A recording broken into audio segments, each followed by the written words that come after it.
Burning Rubber is social. Like us on Facebook at facebook.com/Burning Rubber Radio. Now back to more Burning Rubber. And it's time for the pre-game show and another gas and go, baby. Facebook, Instagram, YouTube, TikTok, all over the socials, X. God, I think we're even on Truth Social now, folks, and Blue Sky. Big time. Right, like we're hitting everybody, conservative, liberal, you name it, we're doing it all. And, I tell you what, good to see you this morning, Wayne, and I'm excited about this weekend. Atlanta Motor Speedway, Hot Atlanta. I am too, baby. The real start to the regular season, because this is where, don't get me wrong, yes, the Daytona 500 is the true kickoff to the NASCAR season, but the fact of the matter is Atlanta is the test to see who can do what, when, and where.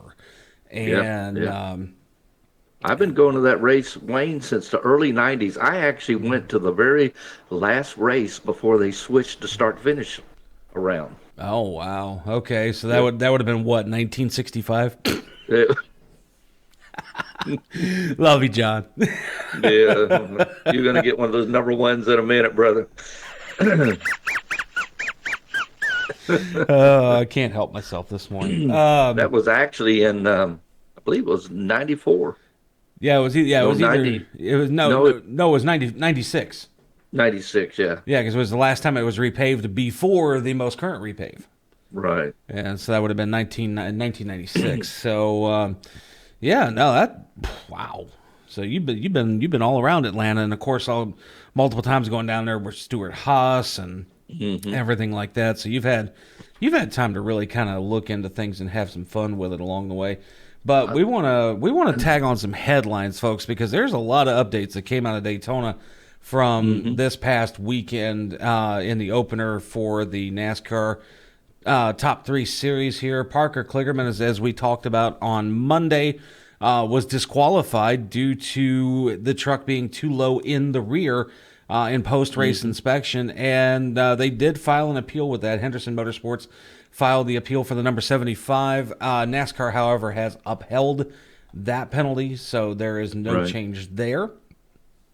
Hendrick Motorsports is now confirmed to run 16 different Xfinity Series events in the number 17 that they have so famously won many a time with, between Kyle Larson and Chase Elliott and Alex Bowman in the Xfinity Series. So they're going to run roughly half of the season in the Xfinity Series for that.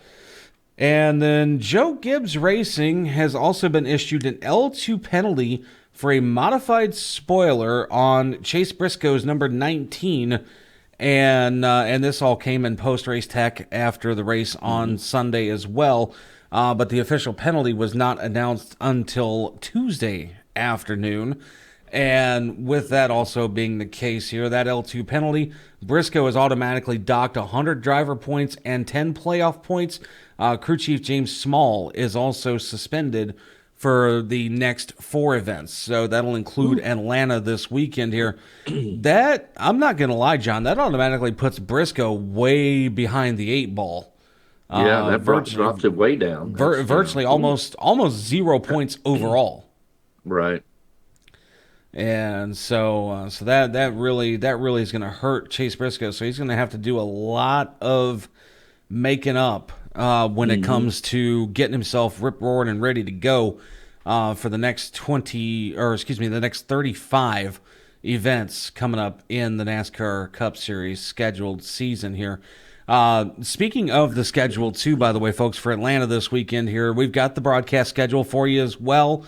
For the Craftsman Truck Series event this weekend, qualifying. Actually, this is qualifying for all 3 series. By the way, it looks like qualifying for the Truck Series is going to be on FS1, starting on Friday at 3:05 p.m.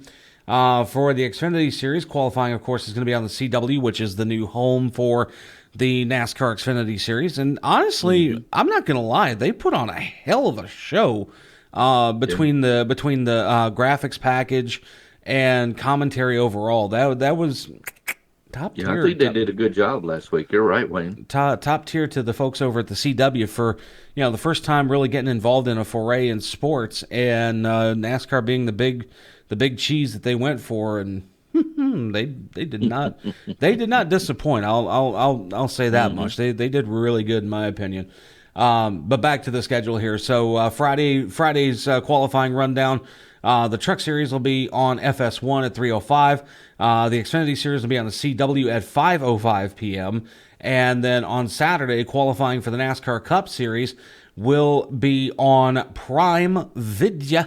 So it's going to be one of the first streamed events for the NASCAR Cup Series, folks. So that, again, we said 2025 was going to be the leap into digital media for not just us. NASCAR's doing it.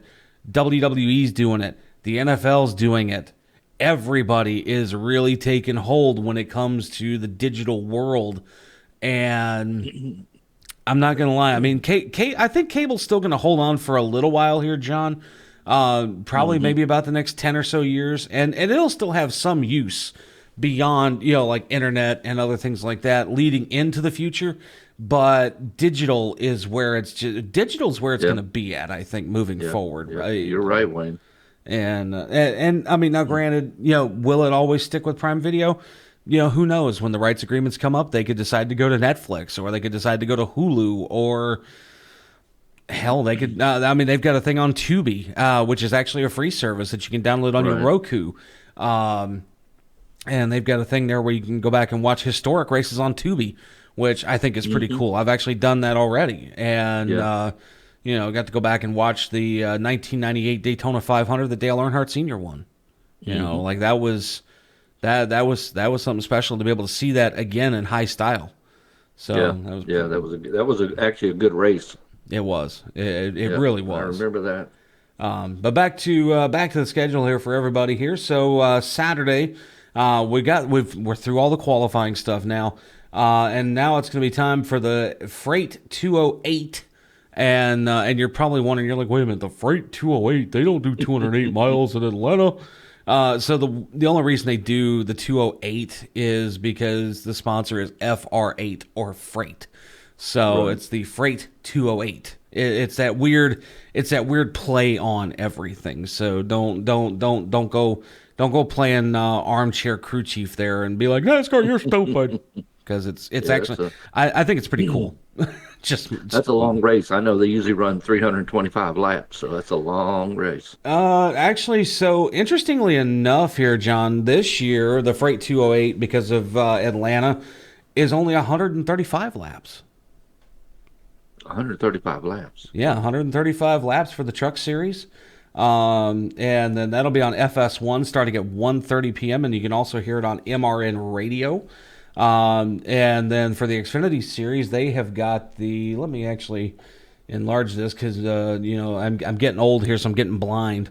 For the Xfinity Series, the Bennett Transportation and Logistics 250. And that will be 163 laps for the Xfinity Series, starting at 5 o'clock on the CW. Or if you want to listen to it on the radio, any Performance Racing Network affiliate will have it. And then on Sunday, the 23rd, 260 laps for the NASCAR Cup Series and the M Better Health 400, starting at 3 o'clock on Fox and also on the Performance Racing Network. And actually, you know what? I don't get a chance to do this very often, John, but I want to send a shout out to somebody here. And I'm going to send a shout out to friends of mine in the business here, Paul Shad and Jeff Knight. And folks, if you've listened to the Performance Racing Network for long enough, you know who I'm talking about when I say Paul Shad and Jeff Knight. Paul Shad is the host of Racing Country, or ZMAX Racing Country, rather, I should say, on the Performance Racing Network. Jeff Knight is his longtime producer. So, producer to the producer, Jeff does a phenomenal job producing that show every single week. And that's on top of both of their duties hosting the morning show on 96.9 WKKT-FM here in the Charlotte area. So they do that. They do ZMAX Racing Country. You know, they do all their live events. They do all the other stuff that they're involved in for charity. You know, and on top of that, you know, Jeff's also a theater guy, John. He's been involved in all sorts of theater stuff here in Charlotte for like the last 20 years. Wow. So That's pretty cool. you know, serious hat tip to all of to both of those guys. And you're probably wondering, why am I giving them a hat tip? Because at the end of this season, they are officially retiring from the business. Wow. After 30 years of doing racing country, they are retiring. Good for So them. I want to send a big shout out to Paul Shad and Jeff Knight. You guys have entertained a lot of folks over the last 30 years, not just with good country music, but with plenty of NASCAR knowledge as well. So good That's stuff cool. for those guys. And go I'd ahead. like to, if we have time, Wayne, I'd like to tell a funny story about one of my trips to Atlanta. with Oh Stewart. God, that's a scary thought.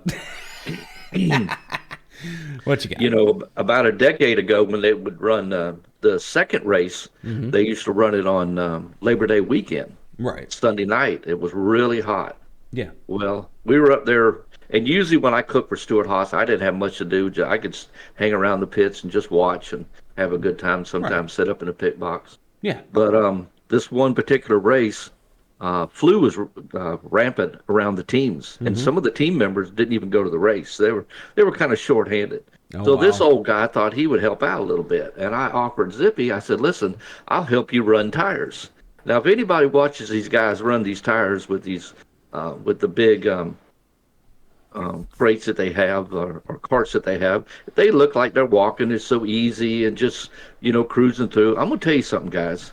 Those tires are heavy, and they are hot. And this old guy, about halfway Wow. through the race, was about to die. I can sit there and picture John now. He's just like, I was doing it, but I tell you what, when the heat that comes off those tires when they come off them cars, it almost gives you a facial. And halfway through that night, I was kicking myself in the tail for volunteering, helping. But I helped them, and Zippy was happy. But they never asked me again, and I never volunteered again because I learned my lesson. That is not an easy job. So when y'all see them walking through the pits in the garage area, they just look like they're strolling along. Them guys are working. And I found out the hard way. oh yeah. Well, I mean, look at the one young lady that we had on, a couple of seasons ago, Liz Prestella. The tire engineer for. She did multiple teams over the years, and even as a woman in the industry, she was out there busting her ass and making things happen, and. You could tell that it puts some wear and tear on the body. Like it's legit. Yeah. It's legit work. And folks that look at that and they're like, "Oh, I could do that easy. 1, 2, 3." This old guy found out the hard way. That's not an easy job, but Exactly. And folks, that'll learn you real quick. You want a job in motorsports? Be prepared to sweat. And that's the nice way of putting it. I'm not going to sugarcoat it. That is the nice way of putting it.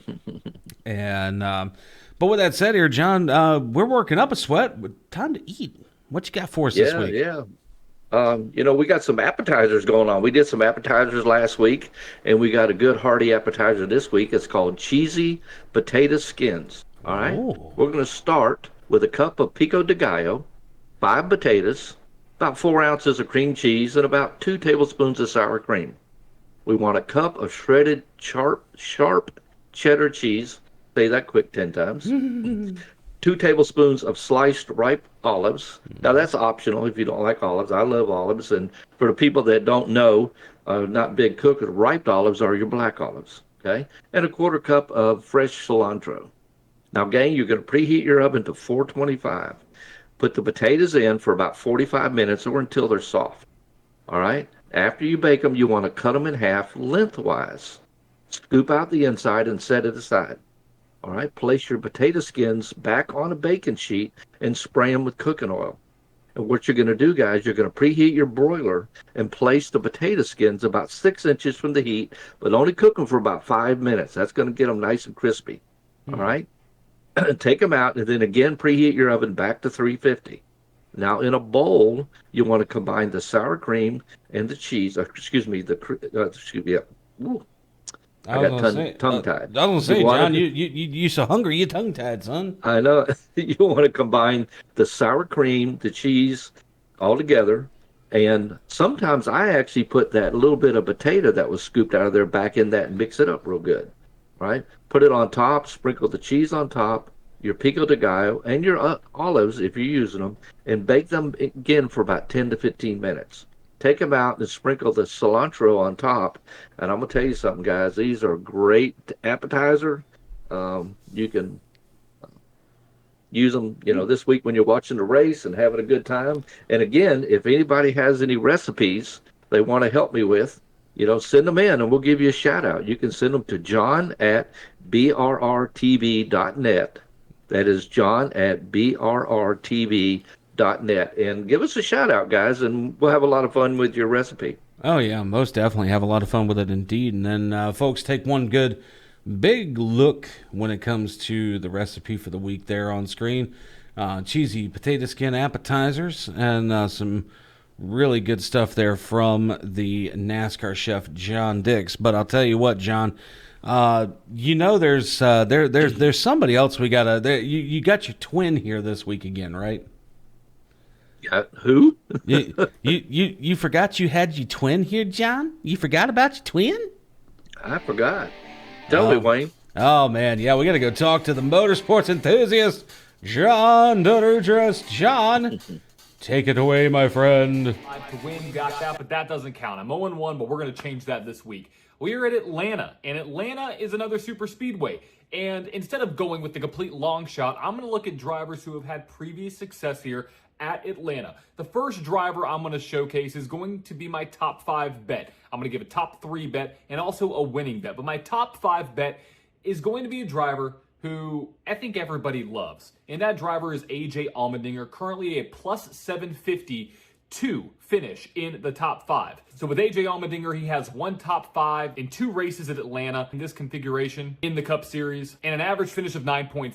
I think that car is much better than a 10th place car. I think it's a 5th place car. Lock AJ Allmendinger in for a top 5. My top 3 bet is going to be a driver that I should have picked last week to win, and it's going to be William Byron with 2 wins at Atlanta, 2 top 5s, 3 top 10s.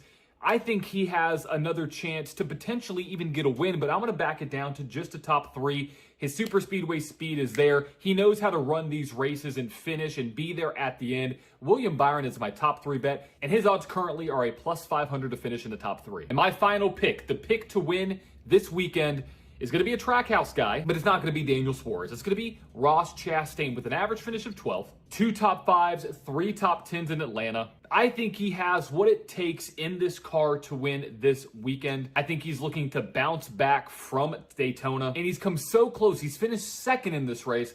I think that he can get the win this weekend. His current odds are a plus 2,000 to win. So if you bet $5, you win $100. Let's see if I can increase my record from 0-1, hopefully to 3-4 by the end of the Atlanta weekend. As always, bet responsibly. This is not financial advice. Do not bet the house. Do not bet the 401k. And do not bet with more than what you are willing to lose. And all I have to say is good luck. John, I gotta wonder there. He's going Watermelon Man to take home Atlanta. Well, that's a good pick, Wayne, because that's actually who I was going to pick.